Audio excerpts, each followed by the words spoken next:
Hello there, and welcome to Daily Bible Reading Chronological, where we are reading chronologically through the Bible in 1 year. I'm glad you're here.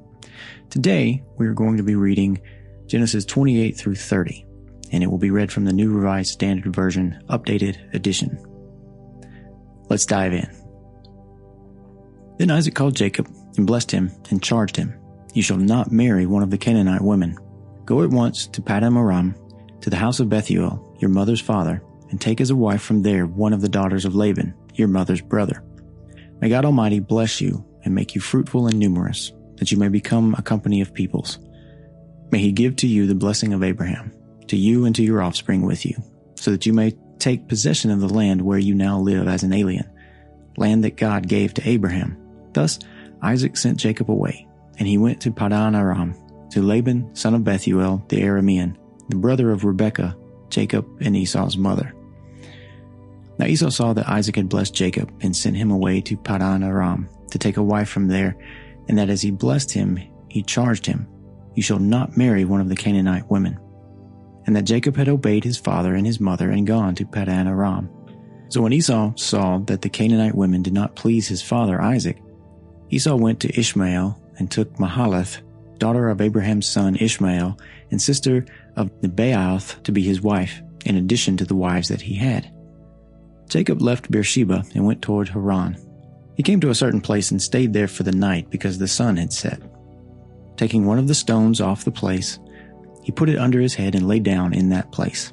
And he dreamed that there was a stairway set up on the earth, the top of it reaching to heaven, and the angels of God were ascending and descending on it. And the Lord stood beside him and said, "I am the Lord, the God of Abraham your father, and the God of Isaac. The land on which you lie I will give to you and to your offspring, and your offspring shall be like the dust of the earth, and you shall spread abroad to the west and to the east and to the north and to the south, and all the families of the earth shall be blessed in you and in your offspring. Know that I am with you, and will keep you wherever you go, and will bring you back to this land, for I will not leave you until I have done what I have promised you." Then Jacob woke from his sleep and said, "Surely the Lord is in this place, and I did not know it." And he was afraid, and said, "How awesome is this place! This is none other than the house of God, and this is the gate of heaven." So Jacob rose early in the morning, and he took the stone that he had put under his head, and set it up for a pillar, and poured oil on top of it. He called that place Bethel, but the name of the city was Luz at first. Then Jacob made a vow, saying, "If God will be with me, and will keep me in this way that I go, and will give me bread to eat and clothing to wear, so that I come again to my father's house in peace, then the Lord shall be my God, and this stone, which I have set up for a pillar, shall be God's house. And all that you give me, I will surely give 1/10 to you." Chapter 29. Then Jacob went on his journey and came to the land of the people of the east. As he looked, he saw a well in the field and 3 flocks of sheep lying there beside it. For out of that well the flocks were watered. The stone on the well's mouth was large. And when all the flocks were gathered, the shepherds would roll the stone from the mouth of the well and water the sheep and put the stone back in its place on the mouth of the well.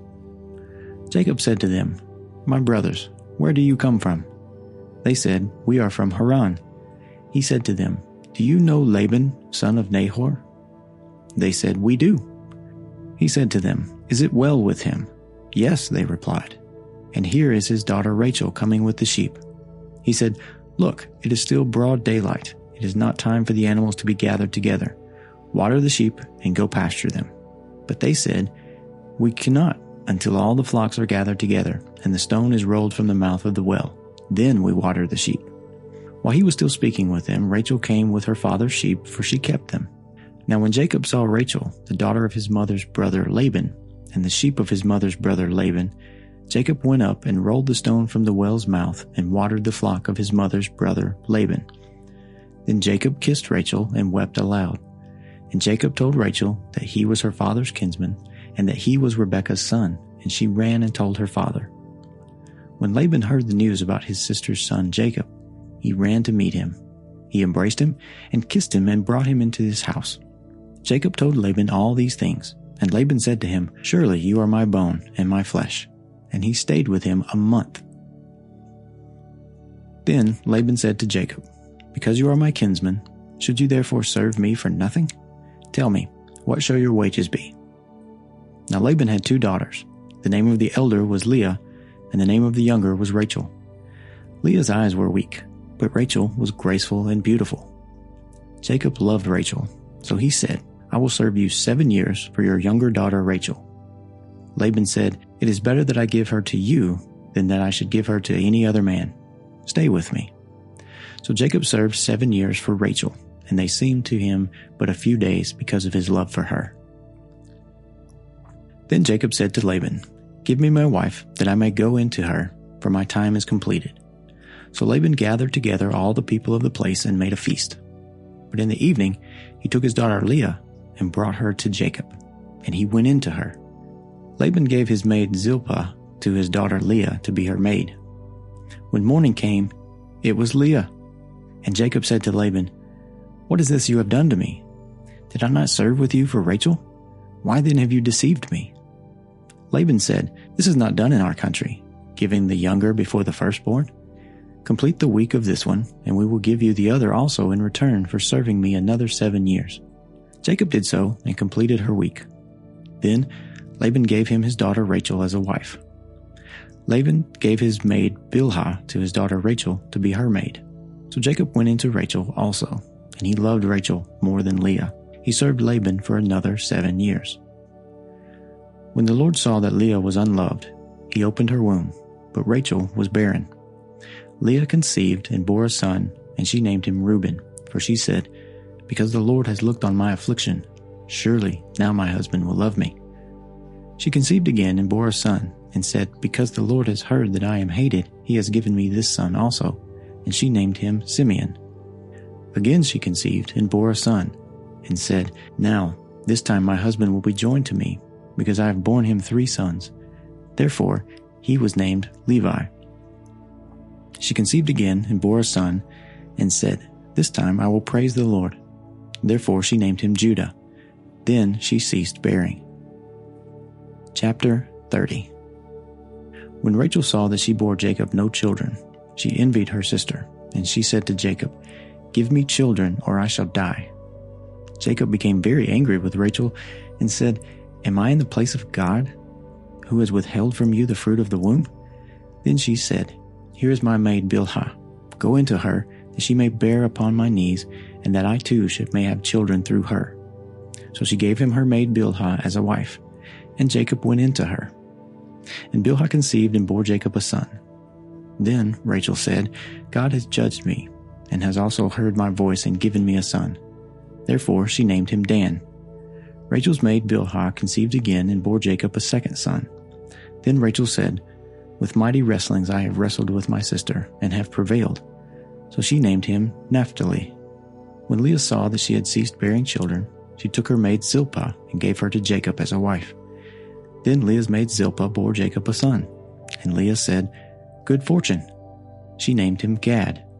Leah's maid Zilpah bore Jacob a second son, and Leah said, "Happy am I, for the women will call me happy." So she named him Asher. In the days of wheat harvest, Reuben went and found mandrakes in the field and brought them to his mother Leah. Then Rachel said to Leah, "Please give me some of your son's mandrakes." But she said to her, "Is it a small matter that you have taken away my husband? Would you take away my son's mandrakes also?" Rachel said, "Then he may lie with you tonight for your son's mandrakes." When Jacob came from the field in the evening, Leah went out to meet him and said, "You must come in to me, for I have hired you with my son's mandrakes."